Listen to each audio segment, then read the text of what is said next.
Yes, sir. Yes, sir. Okay, so this is a webinar on Primavera P6. P6 is a version of it. Now today it is called Oracle Primavera because Oracle has taken it over.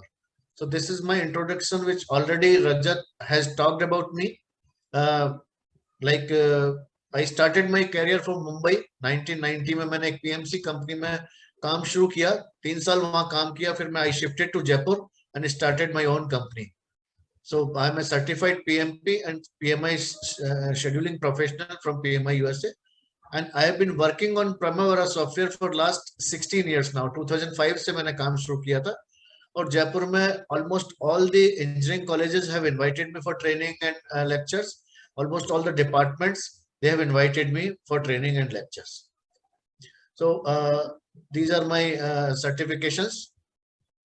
This is a copy of certificate, PMI scheduling professional. Now, why Oracle Primavera P6? Why we should use? What is the benefit of using it? Let us go to the history of Primavera. This is the most powerful project planning management tool in the world. This was developed by Primavera Systems in 1983. Initially, like P3 was available. पहले if you remember 5.5 inch पे 5.5 inch की floppies आया करती थी, तो उसमें आया करती. I started learning Primavera when it was P3 only, and केवल 200 activities इसमें आ सकती थी. So till 2005 it was P3 only. After that P4, P5, P6 it started coming. और अब जो लास्ट चल रहा है वो P6 के ही वर्जन है. P6, R1, R2, R3, like that. Every year new version is there, and latest is like 2020 or 2021, whatever it is. So we presently I am working on maybe 17 or 18 like that. So Primavera आप ये software trial version you can download it and you can start practicing it. इसका help भी बड़ा useful है. After like by using help, मतलब मैंने कहाँ से सीखा? मैंने इसको help use करके ही सीखा mainly because I could not find a trainer like in Jaipur. So I learned most of it through help only. है ना. किसी भी सॉफ्टवेयर का हेल्प इतना अच्छा मैंने नहीं देखा. I have worked on MS Project also and maybe like Stat Pro also, AutoCAD, but इस सॉफ्टवेयर का हेल्प जितना हेल्पफुल है, जितना यूजर फ्रेंडली है, वो मैंने किसी और सॉफ्टवेयर का नहीं देखा. और 2008 में Primavera was acquired by Oracle, so that's why now it is called Oracle software. So it looks like this. This is the graphical user interface of Primavera. You can see here Primavera P6 Professional R8.2. So this is revision, and this is the name of the project, Juniper Nursing Home. So यहाँ ये this is the icon for Primavera. This is the name of the product, and this is the project which is open right now. This is menu bar, toolbars, and all this. And at a time in Primavera, you can have 11 windows open. You can work with 11 windows. 11 windows are projects, resources, activities, like that. And you can divide the screen into 2 parts, 3 parts, and you can have details in the bottom layout, and you can have the summary like in the upper part, like that. It is very user friendly and very powerful. Now, first thing in Primavera, when you start working on Primavera, first thing you start is OBS, Organizational Breakdown Structure. If you are working in any company, या तो आप अपनी company में काम कर रहे हैं या एज ए शेड्यूलर काम कर रहे हैं किसी कंपनी में, so you will start with an organizational breakdown structure. ये क्या है organizational breakdown structure? क्या है? It is a global hierarchy. यहाँ global Primavera में लगातार ग्लोबल यूज किया गया है. This global does not mean does not related to the world, है ना.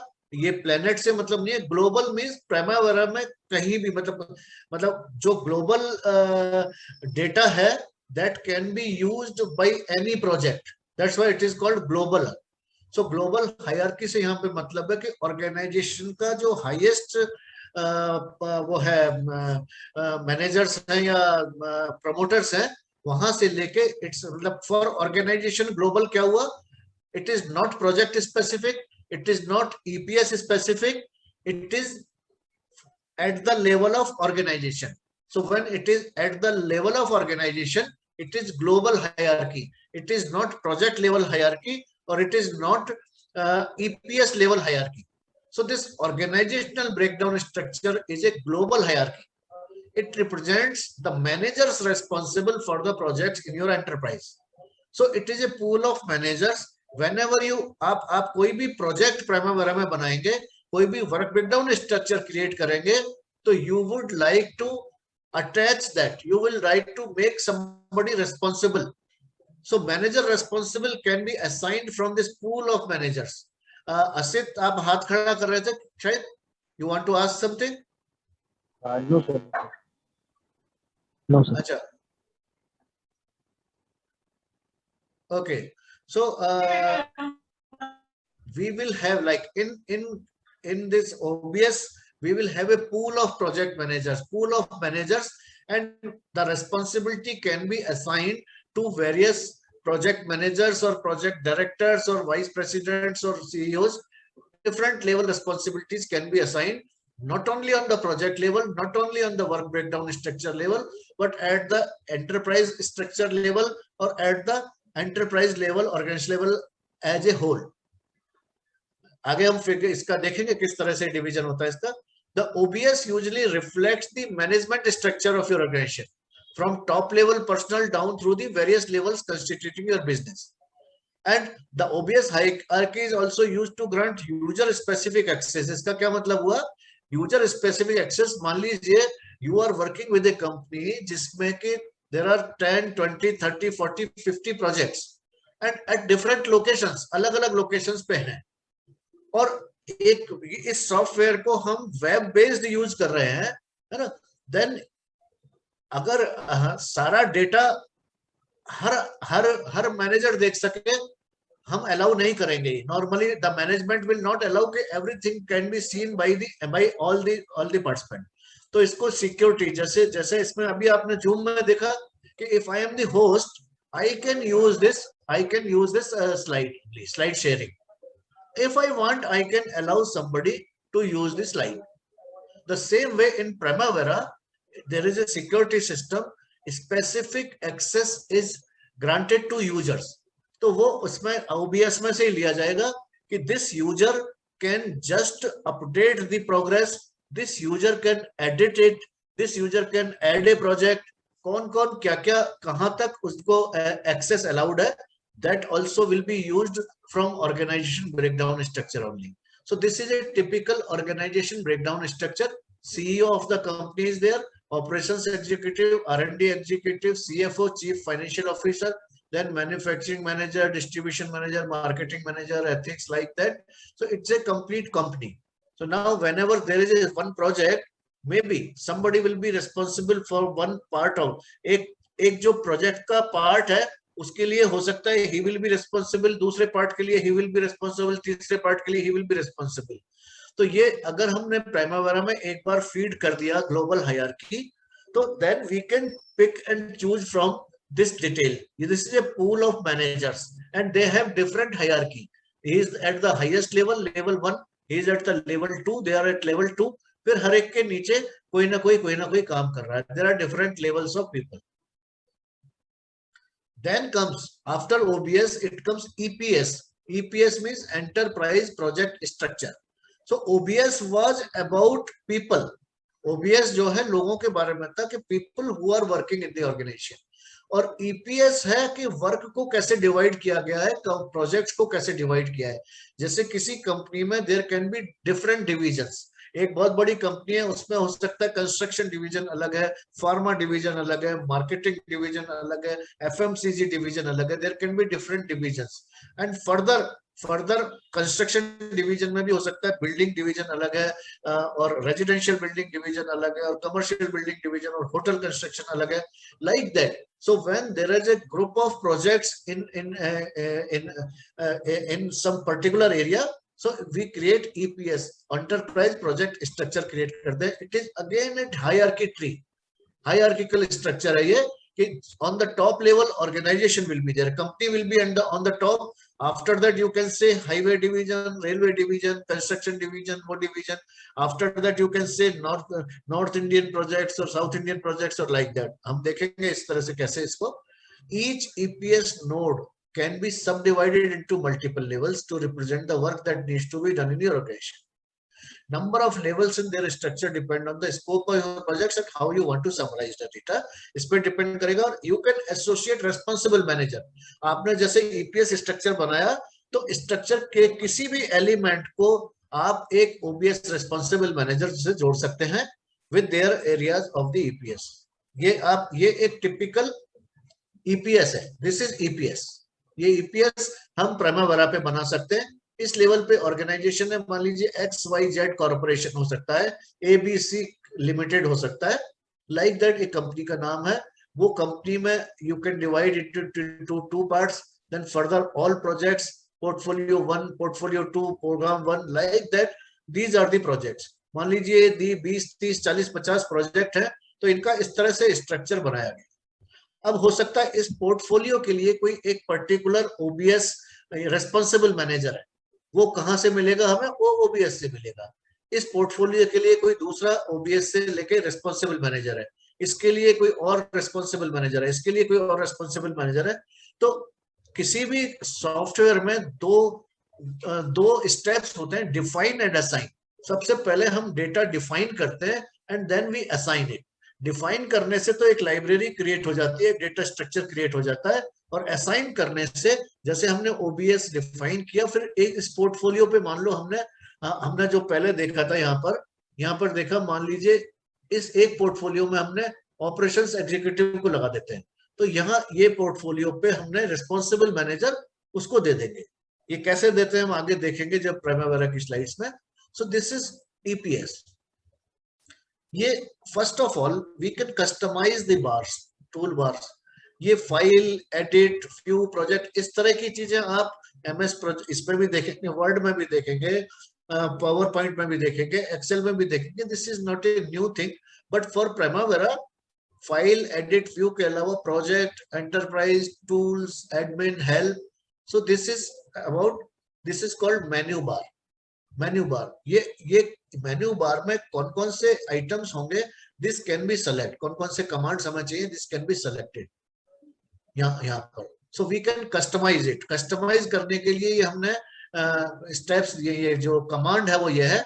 व्यू में जाएंगे हम, व्यू में टूल बार पे जाएंगे, टूल बार में कस्टमाइज करेंगे. कस्टमाइज करने पे ये देखिए, आप देखिए कस्टमाइज, तो कस्टमाइज खुलेगा. ये कैटेगरीज हैं.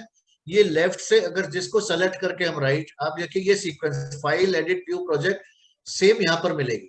अगर इसकी सीक्वेंस को हम चेंज कर देंगे तो यहाँ भी सीक्वेंस चेंज हो जाएगी. It's like that.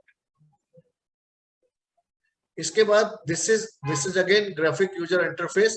नॉर्मली आप देखेंगे कि इस तरह से खुलता है. ये टूल बार अगेन ये प्रिंट के लिए है, ये गैंट चार्ट टेबल के लिए है, ये नेटवर्क डायग्राम के लिए, रिलेशनशिप के लिए, like that. There is a tool bar for different commands. ये फिल्टर के लिए है, this is for scheduling, this is for resource labelling, this is for progress, like that. ये जूम के लिए है. इस तरह से ये टूल बार है. इसको भी आप अपने हिसाब से कस्टमाइज कर सकते हैं. देन ये विंडोज, डिफरेंट विंडोज के लिए टूल बार है. ये प्रोजेक्ट के लिए है, ये रिसोर्स के लिए है, नोट्स के लिए है, ये EPS के लिए है, ये एक्टिविटी के लिए है, ये वर्क ब्रेकडाउन स्ट्रक्चर के लिए है, रिसोर्स असाइनमेंट के लिए, ये इश्यूज के लिए है, ये रिस्क के लिए है, लाइक दैट. ये सब होता है.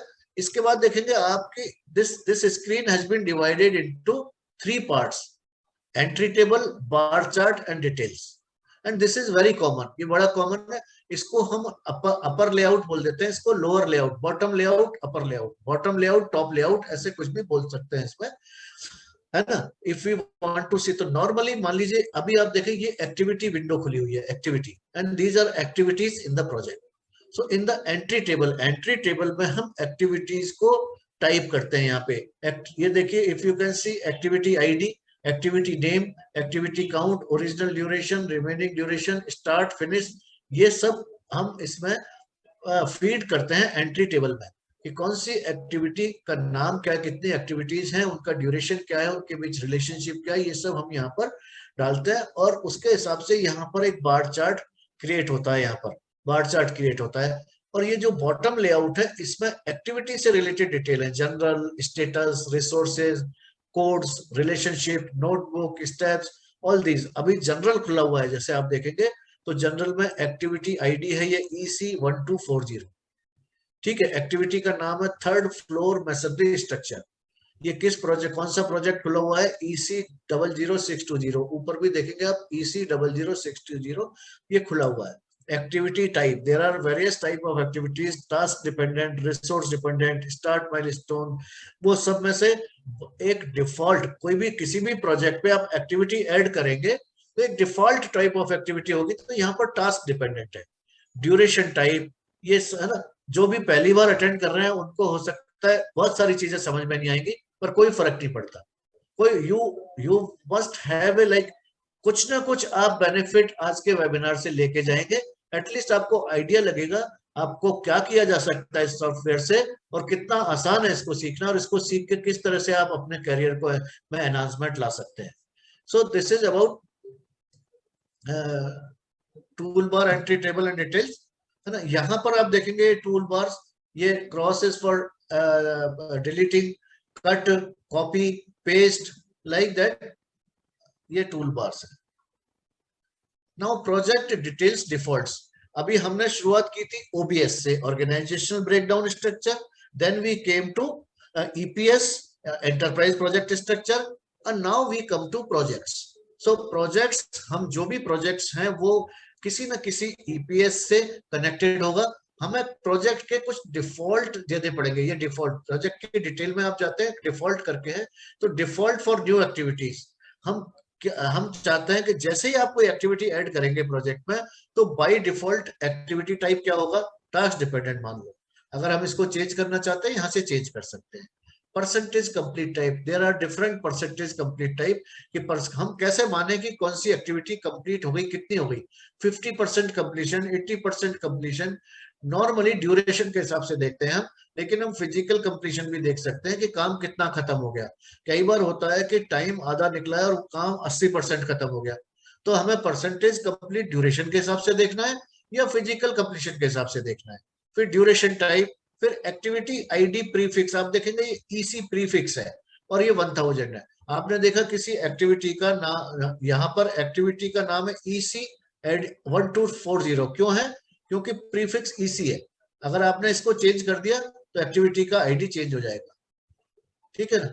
और कितने कितने इंक्रीमेंट एक एक्टिविटी, अगर इस प्रोजेक्ट डिफॉल्ट से पता चल रहा है, अगर इस प्रोजेक्ट में पहली एक्टिविटी हम डालेंगे तो उसका आईडी होगा EC1000, दूसरी एक्टिविटी हम डालेंगे तो उसका होगा EC1000 प्लस जो भी इंक्रीमेंट हम यहाँ लिखेंगे, 10 है तो 1010।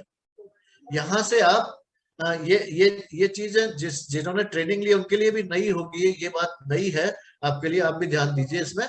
तो ये डिफॉल्ट इस तरह से सेट किया जा सकता है। हाँ। इसके बाद हम आते हैं, ये जनरल टैब है, जनरल टैब है प्रोजेक्ट्स में। अभी प्रोजेक्ट विंडो खुली हुई है, नीचे प्रोजेक्ट की डिटेल हम देखना चाह रहे हैं, तो इसमें प्रोजेक्ट आईडी आया है, प्रोजेक्ट नेम जो है ना, Juniper nursing home, status, there can be various types of status of a project. एक प्रोजेक्ट स्टेटस एक एक्टिव हो सकता है, कोई प्रोजेक्ट क्लोज हो चुका हो सकता है ना, चेक्ड इन हो सकता है, चेक्ड आउट हो सकता है। इनके क्या मतलब है वो डिटेल में हम जब ट्रेनिंग लेते हैं तब समझते हैं।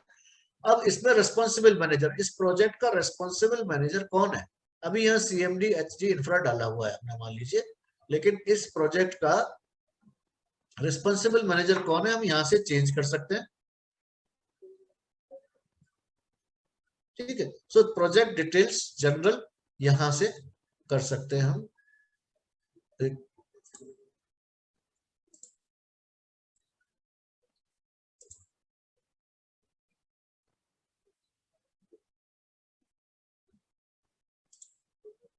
यस,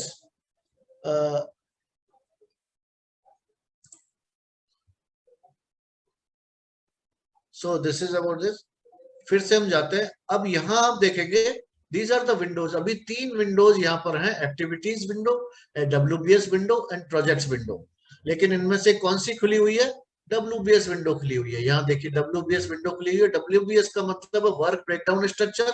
वर्क ब्रेकडाउन स्ट्रक्चर का क्या मतलब है कि पूरे प्रोजेक्ट को हम we divide it into smaller and more manageable parts, तो उसको कहते हैं वर्क ब्रेकडाउन स्ट्रक्चर। तो ये जो प्रोजेक्ट था हमने इसको ईसी, ये देखिए सिटी सेंटर ऑफिस बिल्डिंग, ये है प्रोजेक्ट का नाम। Highest level of first level of WBS will be project itself. ये प्रोजेक्ट का नाम है city centre office building addition, EC 00515 इसका नाम है। इसके अंदर में डिजाइन एंड इंजीनियरिंग एक पार्ट है, इसका फाउंडेशन एक पार्ट है, स्ट्रक्चर एक पार्ट है, मैकेनिकल इलेक्ट्रिकल सिस्टम्स एक पार्ट है। These are called work breakdown structure. This project has been, इस प्रोजेक्ट को हमने छोटे पार्ट में तोड़ दिया है ना। सो अगेन ये स्ट्रक्चर बनेगा, पहले हमने उसको पार्ट में तोड़ा, फिर वो पार्ट में तोड़ा, फिर और पार्ट में तोड़ा, like that you can create a WBS tree. यहाँ देखेंगे ये प्लस है, तो इसको हम अगर क्लिक करेंगे, बिकॉज ये तो स्क्रीनशॉट है, तो this will give you further जो ब्रेक किया हमने प्रोजेक्ट को उसमें बताएगा।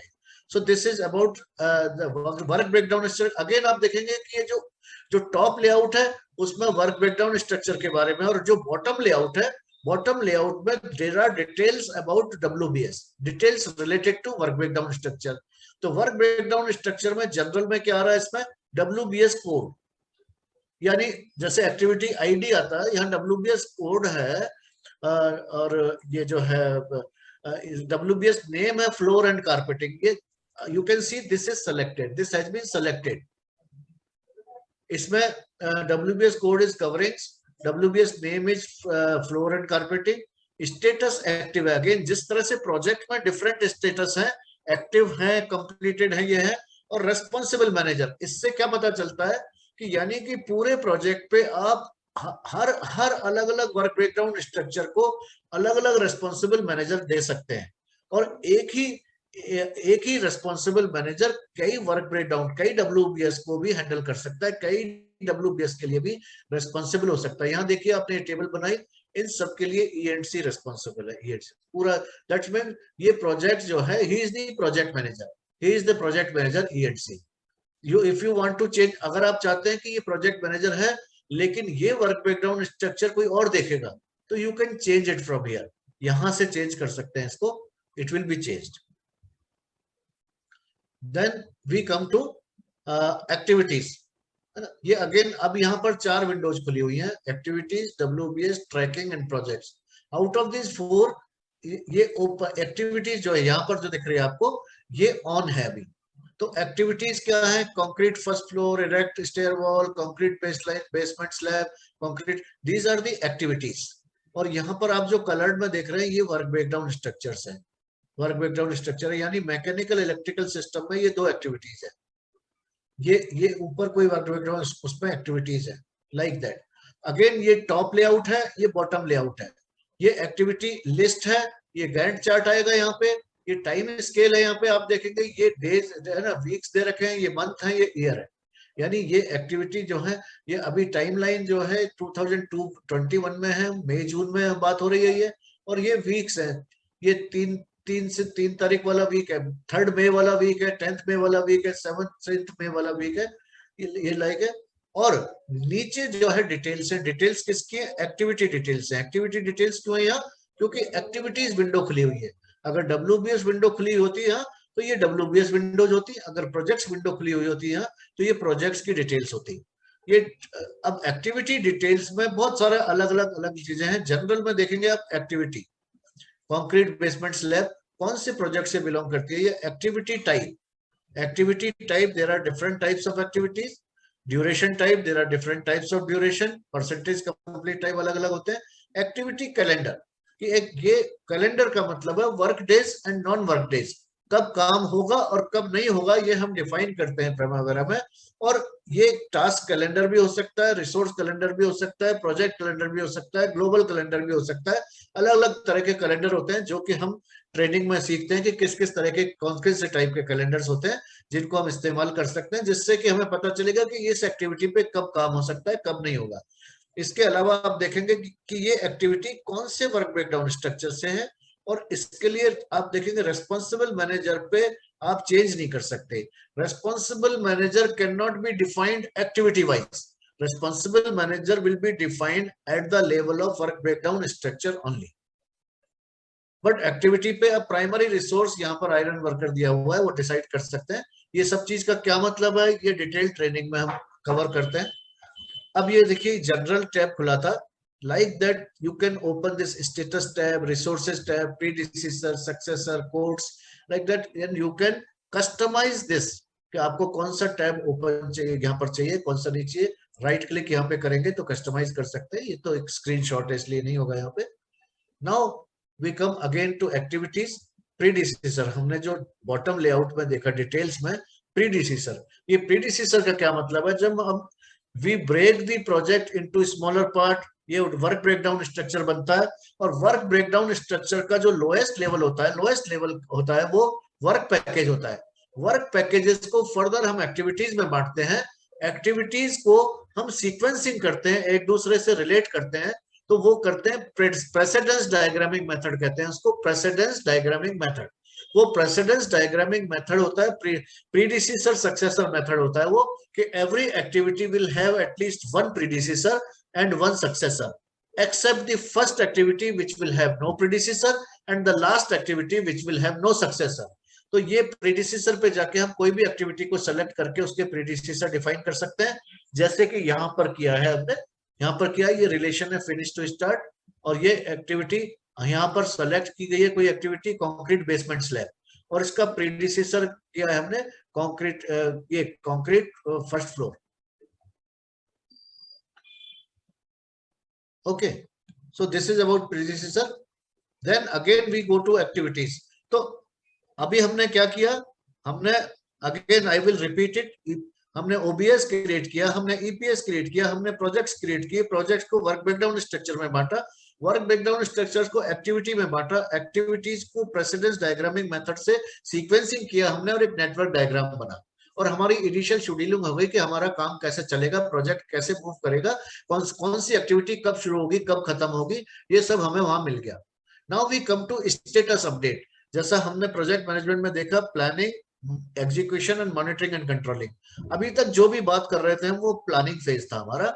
Now we come to execution. Execution में हम एक्चुअली मेजर करते हैं, पहले जो डेट्स आई थी वो प्लान स्टार्ट और प्लान फिनिश थी। नाउ वी स्टेटस अपडेट में एक्चुअल स्टार्ट, यहाँ देखिए स्टेटस स्टार्टेड और फिनिश्ड, तो एक्टिविटी एक्चुअली कब स्टार्ट हुई, एक्चुअली कब फिनिश हुई, यहाँ पर हम मार्क करते हैं उसको। This is called status update.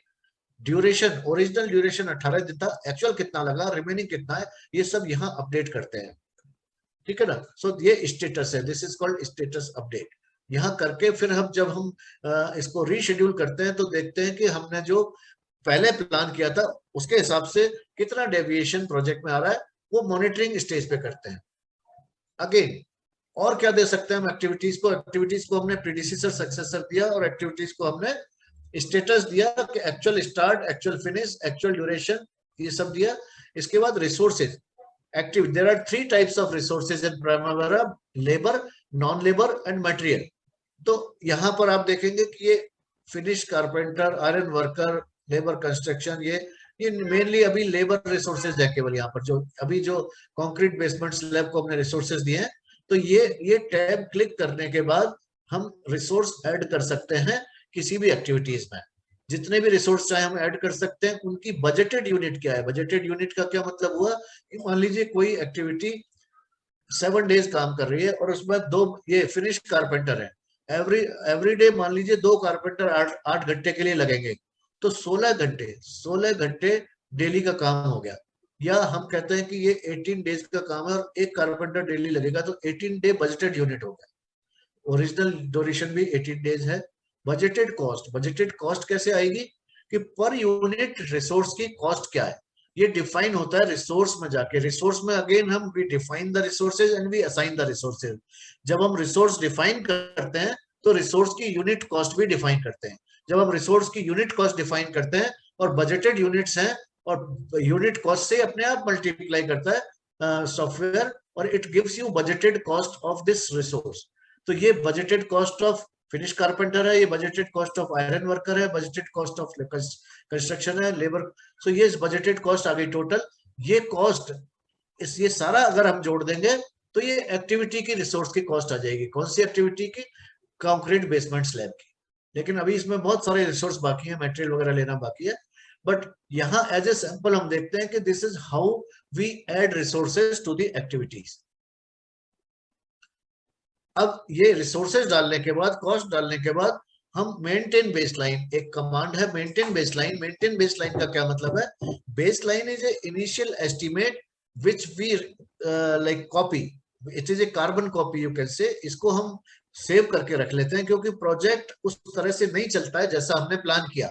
और अगर प्रोजेक्ट के बीच में हम ये देखना चाहते हैं कि हमने प्लान क्या किया था और एक्चुअली हुआ क्या है, उसको कंपेयर करना चाहते हैं, तो कैसे करेंगे? हम ओरिजिनल कॉपी को सेव करके रख लेते हैं। तो अगेन प्राइमरीवेरा में प्रोजेक्ट में जाएंगे आप, there are two commands, maintain baseline and assign baseline. Maintain baseline में क्या होगा? मेंटेन बेसलाइन में हमने जो प्रोजेक्ट प्लान किया है उसको हम ऐड करेंगे। यानी ऐड करने का मतलब हमने ये बेसलाइन अर्न वैल्यू मेथड नाम दे दिया इसका, B1 बेसलाइन हमने ऐड कर दी, इसमें डिफाइन कर दी। इस तरह से हम B1, B2, B3 कितनी भी बेसलाइंस यहाँ पर सेव कर सकते हैं प्रोजेक्ट में। और जब भी हमें कंपेयर करना होगा तो हम यहाँ से असाइन बेसलाइन में जाके कंपेयर कर लेंगे। अगेन मैं रिपीट करना चाहूंगा, इसमें से बहुत सारी चीज आपको अगर पहली बार आप देख रहे हैं नहीं समझ में आएगी, है ना, कोई फर्क नहीं पड़ता। ये प्रेजेंटेशन से आपको सारी चीज समझ में आ जाए ऐसा नहीं है। you will just have a sense. Again, I want to repeat it, but you must feel that how easy it is and how valuable it is, how powerful it is. ये आपके करियर में किस तरह से change ला सकता है वो आपको समझने की कोशिश करनी है आपको। और किस तरह से प्राइमरीवेरा की ट्रेनिंग करके, प्राइमरीवेरा पे एक्सपर्टीज करके, मैं केवल आपको ये बता सकता हूँ कि अगर आप प्राइमरीवेरा में एक्सपर्ट हैं तो आपको कंपनी ढूंढती हुई आएगी। आपको ढूंढने की कंपनी जरूरत नहीं है, आपको जॉब सर्च करने की जरूरत नहीं है। If you are an expert in Primavera, people will come to you, people will come to you, that is my guarantee. मैं आपको ये अश्योर कर सकता हूँ बस। इट इज सो रेयर, है ना, there is a scarcity of Primavera schedulers. एकदम स्केर्सिटी है मार्केट में प्राइमरीवेरा शेड्यूलर्स की। अगर आप शेड्यूलिंग कर सकते हैं प्राइमरीवेरा पे तो कंपनी आपको ढूंढते हुए आएगी, आपको कंपनी को ढूंढने की जरूरत नहीं है। This is my promise with you, ठीक है। So this is about maintain baseline and then assign baseline. जैसा मैंने कहा कि आप पहले इसको सेव करते हैं। असाइन बेसलाइन यहाँ पर आप देखेंगे कि यहाँ पर project baseline, user baseline, primary, secondary, tertiary. क्या डिफरेंस है इसमें प्रोजेक्ट बेसलाइन में? जब हम प्रोजेक्ट बेसलाइन में सेव करते हैं किसी को, तो वो बेसलाइन किसी को भी, जो भी ग्रुप है आपका, जो भी अगर वेबसाइट पे आपने प्रोजेक्ट बेसलाइन पे जो भी अपडेट किया है, उस बेसलाइन को कोई भी देख सकता है, आपकी कंपनी में कोई भी देख सकता है। लेकिन यूजर बेसलाइन का मतलब है जिसको केवल आप देख सकते हो, ठीक है। तो आपको जरूरत पड़ेगी दोनों तरह की बेसलाइन की, प्रोजेक्ट बेसलाइन की और यूजर बेसलाइन की। लेकिन नॉर्मली आप जो कंपेयर करेंगे, जो मॉनिटरिंग करेंगे प्रोजेक्ट की, वो प्रोजेक्ट बेसलाइन से करेंगे। और ये आपका इंटरनल रेफरेंस है, आपके खुद के लिए है internal reference. Primary, secondary, tertiary baselines बना सकते हैं। So this is how you assign the baseline. You can assign the baseline primary, secondary, tertiary और project baseline। अब आपने देखिए ये स्टेटस अपडेट किया हमने, वापस से हम पीछे लौटते हैं कि ये दो लाइनें क्या हैं। ये जो येलो में है ये बेसलाइन सेव कर ली थी हमने, और ये ब्लू में है ये वर्क कंप्लीटेड है। यहाँ पर हमने क्या किया है कि activity A started 2 days late and took 4 days to complete. क्या कहना चाह रहे हैं ये कि एक्टिविटी ए जो कि इनिशियली कब शुरू होनी थी? ये 31 मई को खत्म होनी थी, 31 मई को, लेकिन 2 जून को खत्म हुई है। BL मतलब बजटेड, या sorry baseline project finish. BL मतलब baseline project finish, varies baseline project finish से कितना वेराइज आ रहा है? -2, -6। तो ये हमने स्टेटस अपडेट किया प्रोजेक्ट का, और ये कितना वेराइज देखिए, यहाँ पे केवल 2 ही दिन का फर्क था, यहाँ बढ़ता जा रहा है ये गैप, -6 आ गए, -6। यानी होल प्रोजेक्ट आप देखेंगे पूरा का पूरा प्रोजेक्ट ये 6 दिन से डिले हो चुका है। ये आपको रिफ्लेक्ट हो रहा है इसमें प्राइमरीवेरा सॉफ्टवेयर से। आप जान सकते हैं कि कौन सी एक्टिविटी डिले हुई है, क्यों हुई है, कितने दिन की डिले है, आज हम प्रोजेक्ट में कहाँ स्टैंड करते हैं, और अगर इसको कंट्रोल करना है, हमें दोबारा से ट्रैक पे लाना है, तो उसके लिए क्या करना होगा, शेड्यूल कंप्रेशन कैसे करते हैं, ये सब कर सकते हैं। इस स्टेप में हमने क्या किया है, हमने स्टेटस अपडेट किया है, स्टार्टेड ऑन 28 में, फिनिश्ड ऑन 2 जून। ये देखिए, स्टार्टेड ऑन 28 में, फिनिश्ड ऑन 2 जून, जबकि बेसलाइन फिनिश इसका 31 मई था, बेसलाइन। तो ये दिखा रहा है आपको कि ये बेसलाइन है येलो वाली, और ये एक्चुअल प्रोजेक्ट चल रहा है। सो दिस इज, यहाँ पर ग्राफिकल रिप्रेजेंटेशन है ये, और यहाँ पर आप डेट्स में देख सकते हैं कि कितना डिले चल रहा है किसी एक्टिविटी में, और यहाँ वेरिएंस आप कैलकुलेट कर सकते हैं। So this is about like how to do status update and कैसे वेरिएंसेस का पता करें। फिनिश डेट वेरिएंस हमने ये देखा, अभी भी बात की थी, वही फिनिश डेट वेरिएंस है ये, ठीक है। और activity B took 1 day extra to complete, यानी एक्टिविटी ए यहाँ 31 में ये होनी थी, अब आपने एक्टिविटी बी को अपडेट किया, बी को 3 जून को शुरू किया, फिनिश 10 जून को किया, जबकि ये 5 जून को होनी थी, 5 जून को होनी थी। तो इसमें किस तरह से चेंज आएंगे, ओरिजिनल 4 डे ड्यूरेशन था, एक्चुअल 5 डे ड्यूरेशन हो गया, रिमेनिंग 0 डेज, अभी कोई दिन बचा नहीं, at complete 5 day. So it's like that, ये बी एक्टिविटी के लिए है, एक्टिविटी आईडी 1010 है, A1010, और एक्टिविटी नेम बी है। तो इस तरह से like we can see finish date variance, we can status update, कब एक्चुअल शुरू हुआ, कब एक्चुअल फिनिश हुआ, ये सब प्राइमवेरा पे हम कर सकते हैं। Now again this is about activities. हमने एक सैंपल प्रोजेक्ट लिया था, ये एक्सकेवेशन पीसीसी फाउंडेशन के लिए लिया है, एक्सकेवेशन पीसीसी आरसीसी इन फुटिंग्स 8-10 एक्टिविटीज का। दिस इज अबाउट फाउंडेशंस, है ना। ये फाउंडेशन ब्लॉक ए फिनिश्ड 0 डे, यानी ये फिनिश माइलस्टोन है। आप देखेंगे जो टास्क एक्टिविटी टाइप्स हैं उसमें माइलस्टोन्स भी हैं। माइलस्टोन्स क्या है, सिग्निफिकेंट इवेंट है, 0 ड्यूरेशन इवेंट्स है ये माइलस्टोन्स। और ये every project will have minimum 2 milestone, start milestone and finish milestone. Start of the project and finish of the project. Project started is 1 milestone, project finished is another milestone. कोई भी project minimum 2 milestone रखे, but it's always suggested that project should have intermediate milestones. आप just imagine करिए कि यहाँ से आपको दिल्ली जाना है, जयपुर से दिल्ली जाना है, और अगर आपके पास स्पीडोमीटर भी नहीं है और सारे माइलस्टोन हटा दिए जाए, कितना अनइजी लगेगा आपको। और अगर माइलस्टोन है तो कितना कंफर्टेबल हो जाता है कि मैं कहाँ तक पहुंच चुका हूँ, where do I stand today, मैं कहाँ तक आ चुका हूँ, अब कितना टाइम लगेगा, असेस कर सकते हैं। इसी तरह से प्रोजेक्ट में भी इंटरमीडिएट माइलस्टोन्स होने चाहिए, और higher management is always interested in milestones only. ये काम कब शुरू होगा, वो काम कब खत्म होगा, higher management is always interested in this only. So this is about how to do scheduling using Primavera.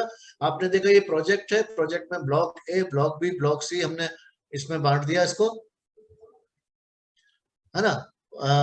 ये वर्क ब्रेकडाउन स्ट्रक्चर है सारे, और एक हमने वर्क ब्रेकडाउन स्ट्रक्चर लिया, एक वर्क पैकेज लिया और उसको डेवलप किया हमने फाउंडेशन को।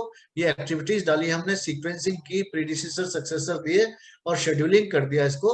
और ये शेड्यूलिंग करने के बाद बेस लाइन को हमने सेव कर लिया, ताकि एक्चुअल प्रोजेक्ट जब चलेगा उससे कंपेयर कर सके।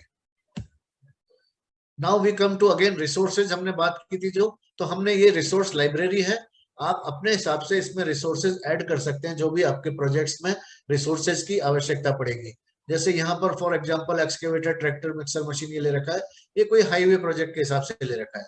मान लीजिए कोई रेजिडेंशियल प्रोजेक्ट है, उसके हिसाब से अगर आपको रिसोर्सेज ऐड करने हैं, कोई सॉफ्टवेयर प्रोजेक्ट है उसके हिसाब से रिसोर्सेज ऐड करना है, तो आप यहाँ पर एक resource library, resource pool create कर सकते हैं। जैसा मैंने पहले बताया कि ये टॉप लेआउट है, ये बॉटम लेआउट है। बॉटम लेआउट में जो भी विंडो आप खोलेंगे उसकी डिटेलिंग होगी। तो अभी रिसोर्सेज की विंडो आप देखिए, चार विंडोज में से activity, resources, WBS project, resource window खुली हुई है। तो ये डिटेलिंग भी रिसोर्स के बारे में है। यहाँ आप देखेंगे कि ये आपने यूनिट एंड प्राइसेस, जो हमने देखा था कि उसकी कॉस्ट कैसे निकालेंगे आप किसी भी एक्टिविटी की, तो आपने देखा कि ये रिसोर्स है एक्सकेवेटर। एक्सकेवेटर की मैक्सिमम यूनिट्स पर टाइम है 8 आवर पर डे। इसका क्या मतलब हुआ कि इसकी अवेलेबिलिटी 8 घंटे है पर डे, मैक्सिमम यूनिट ये है। आप 4 घंटे इस्तेमाल करें, 6 करें, मैक्सिमम 8 कर सकते हैं। और इसकी स्टैंडर्ड रेट है 700 रुपीज पर आवर। तो जब हम एक्टिविटी में देखेंगे कि 5 दिन की एक्टिविटी है, वो एक एक्सकेवेटर लग रहा है, यानी 40 घंटे लगे, और 40 घंटे का कितना खर्चा आएगा, 40 × 700, तो 28,000 रुपए खर्चा आया। ठीक है, लाइक दैट। सो ये maximum units per time, standard rate, like that. इस तरह से आप दे सकते हैं डिफरेंट रिसोर्सेज को। ये मैक्सिमम यूनिट्स मान लीजिए 8 की जगह 12 भी हो सकती है, 16 भी हो सकती है, 24 भी हो सकती है ना, और 32 भी हो सकती है। 32 कैसे होगी? आपके पास एक से ज्यादा एक्सकेवेटर है, 1 2 3 4 जितने भी एक्सकेवेटर हैं, 4 एक्सकेवेटर अगर 8 घंटे काम करेंगे तो 32 आवर पर डे हो गया। ये अवेलेबिलिटी हो गई रिसोर्स की।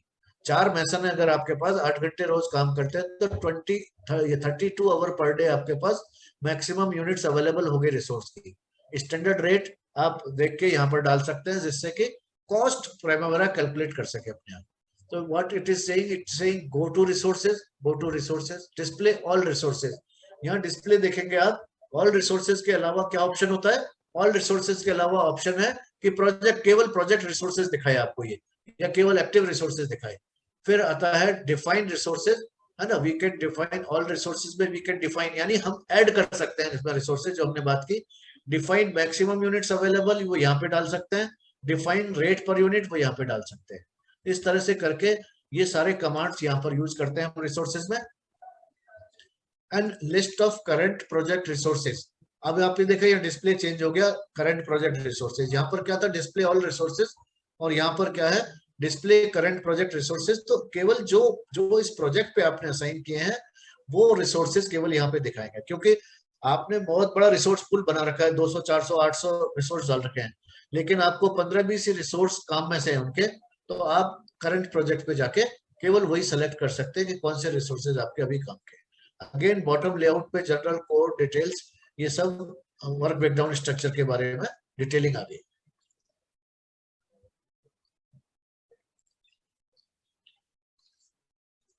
Now how to calculate budgeted total cost. Budgeted total cost कैसे निकालेंगे? हर एक्टिविटी में हमने रिसोर्सेज ऐड कर दिए, रिसोर्सेज में हमने कॉस्ट दे रखी है रिसोर्सेज की पर यूनिट, तो उससे एक्टिविटी की कॉस्ट निकलेगी। एक्सकेवेशन 70,000 पीसीसी, 1,28,000 आरसीसी इन फुटिंग, और ये सारी कॉस्ट जब कैलकुलेट होगी पूरे प्रोजेक्ट पे तो पता चला 1,19,00,000 का ये प्रोजेक्ट बना। अभी जितना भी हमने फीड किया उसके हिसाब से 1,19,00,000, तो ये इस प्रोजेक्ट की कॉस्ट 1,19,00,000 है, इस WBS की कॉस्ट 1,19,00,000 है, और अलग अलग एक्टिविटीज की जो है प्राइस वो ये है। तो ये कैसे मिलेगी हमें? हम जब असाइन कर देंगे रिसोर्सेज सारी एक्टिविटीज को तो अपने आप कैलकुलेट, कॉस्ट अपने आप कैलकुलेट होगी, बजटेड कॉस्ट अपने आप कैलकुलेट होगी। Now we can create resources too, again यहाँ पर हम एक्टिविटीज पर हैं, एक्टिविटीज में यहाँ अगेन एंट्री टेबल है, यहाँ बॉटम लेआउट में हमने रिसोर्सेज को ले लिया, करंट प्रोजेक्ट के रिसोर्सेज को ले लिया। ये क्या दिखा रहा है? ये try to understand it, resource histograms. ये क्या दिखा रहा है? यहाँ देखिए 7 मैसन, ये जो हिस्टोग्राम है मैसन के लिए, मैसन, तो मैसन की रिसोर्स रिक्वायरमेंट क्या है? वो ये है, वो ये है कि ये क्या है यहाँ पर? ये जो ब्लैक लाइन है ये अवेलेबिलिटी है, अवेलेबिलिटी है, ये ब्लैक लाइन मैक्सिमम अवेलेबिलिटी है, और ये जो हिस्टोग्राम्स हैं ये रिसोर्स की रिक्वायरमेंट्स हैं। तो यहाँ देखेंगे आप 32 hours per day, 32 hours per day is the resource availability, यानी कि ये जो मैसन है 32 आवर्स पर डे अवेलेबल है। यानी अगर 8 घंटे एक जना काम करता है तो हमारे को प्रोजेक्ट पे 4 मैसन अवेलेबल है पर डे, तो 32 आवर्स पर डे अवेलेबल है। और रिक्वायरमेंट कितनी है? इतनी रिक्वायरमेंट है। यहाँ आके आप देखेंगे कि रिक्वायरमेंट आधी हो गई, 16 है रिक्वायरमेंट, जबकि अवेलेबिलिटी, तो ऐसा संभव है कि आपकी रिक्वायरमेंट कम हो अवेलेबिलिटी ज्यादा हो, या ऐसा भी संभव है रिक्वायरमेंट ज्यादा हो और अवेलेबिलिटी कम हो। रिक्वायरमेंट ज्यादा होगी उस केस में ये इसको क्रॉस कर जाएगा, इस लाइन को क्रॉस कर जाएगा, जो कि आगे की स्लाइड में देखेंगे हम कि किस तरह से इसको क्रॉस कर जाता है। ये देखिए आप, आपने 2 एक्टिविटीज और ऐड कर दी यहाँ, है ना, जिसमें कि एक्सकेवेटर रिसोर्स लगता है। अब ये क्या बना? ये अब ये क्या बना? ये जो रेड है this is called over allocated resources. Over allocation का क्या मतलब है? कि आपके पास रिसोर्स अवेलेबल नहीं है लेकिन रिक्वायरमेंट है। अगर आप इस प्रोजेक्ट को इस तरह से करना चाहते हो जिस तरह से आपने शेड्यूल किया है, तो आपको इतने रिसोर्सेज की जरूरत है, यानी ये 32, अवेलेबिलिटी 16 आवर्स की है आपके पास एक्सकेवेटर की, 16 आवर्स, और रिक्वायरमेंट 32 आवर्स की है, और यहाँ पर बराबर है, लिमिट के बराबर है। This black line is for the limit of resource availability, ये ब्लैक लाइन है उसके लिए। ठीक है, I hope this is understandable. अब हमको क्या करना होगा? हमारे पास ये रिसोर्स अवेलेबल ही नहीं है तो क्या करेंगे हम? इसको कहते हैं रिसोर्स लेवलिंग। रिसोर्स लेवलिंग करते हैं। ये रिसोर्स लेवलिंग का जो है, select both the non critical activities tools level resources, ये लेवल रिसोर्स का है हमने, और लेवल रिसोर्स करके क्या किया हमने, ये कर दिया। तो है ना, अब वो रेड खत्म हो गया। हमने क्या किया कि ये जो नॉन क्रिटिकल एक्टिविटी थी जो यहाँ हम काम कर रहे थे, उसके बजाय इनको आगे बढ़ा दिया, अपने आप सॉफ्टवेयर ने आगे बढ़ा दिया कि ये एक्टिविटीज यहाँ की जगह यहाँ हो सकती है। आप पिछली स्लाइड में देखेंगे कि एक्टिविटीज यहाँ हो रही थी, है ना, ये एक्टिविटीज हो रही थी आपका 1 जून को एक हो रही थी ये वाली, और 7 जून को ये हो रही थी। और आगे यहाँ पर देखेंगे आप इसमें, तो ये अब अगस्त में ये 9 जून से शुरू हो गई और ये 15 जून से, यानी 9 दिन आगे बढ़ा दिया हमने। तब उस वक्त वो रिसोर्स अवेलेबल था, एक्सकेवेटर अवेलेबल था उस टाइम। तो यानी रिसोर्स लेवलिंग का मतलब ये हुआ कि जो रिसोर्स जिस तरह से अवेलेबल है, रिसोर्स अवेलेबिलिटी के हिसाब से नॉन क्रिटिकल एक्टिविटीज को टाइम का जो है वर्किंग टाइम जो है, जो एडजस्ट करते हैं, उसको कहते हैं resource levelling. So resource levelling is shifting the non critical activities to the dates when the resource is available. So this is called non-critical ये resource leveling। इसके अलावा ये हम किस तरह से रिप्रेजेंट कर सकते हैं इसको, ये ग्राफ क्या दिखाता है, रिसोर्स यूसेज स्प्रेडशीट यूनिट्स में। यानी ये एक एक्टिविटी है जिसके लिए ये अनस्किल्ड लेबर, यहाँ पर रिसोर्स का नाम है। अनस्किल्ड लेबर की रिक्वायरमेंट क्या क्या है, अनस्किल्ड लेबर की रिक्वायरमेंट इस वाले आइटम के लिए, इस वाले आइटम के लिए ये 160 घंटे का है। 160 इस वीक में, ये वीकली रिक्वायरमेंट है यूनिट्स की। 160 आवर्स पर वीक रिक्वायर्ड है यहाँ पर ये अनस्किल्ड लेबर का। 224 रिक्वायर्ड है यहाँ पे सेकंड वीक में, 224 लाइक दैट। ठीक है, इसी तरह से ये देखेंगे हम। सो this is called budgeted community budget और बजटेड यूनिट्स। ठीक है, जैसे जैसे हम आगे बढ़ेंगे इसको जोड़ते जाते हैं, ये क्युमुलेटिव हो जाता है। So this is called resource usage spreadsheet. Resource usage spreadsheet में भी ये यूनिट्स है। अगली स्लाइड देखेंगे आप तो कॉस्ट हो जाएगा, रिसोर्स यूसेज स्प्रेडशीट कॉस्ट, यानी कि प्राइमरी से रिसोर्स डाल के हम units, cost, budgeted units, budgeted cost, actual unit, actual cost, ये सब कंपेयर कर सकते हैं, हम निकाल सकते हैं हमने प्लान क्या किया था और एक्चुअली हो क्या रहा है।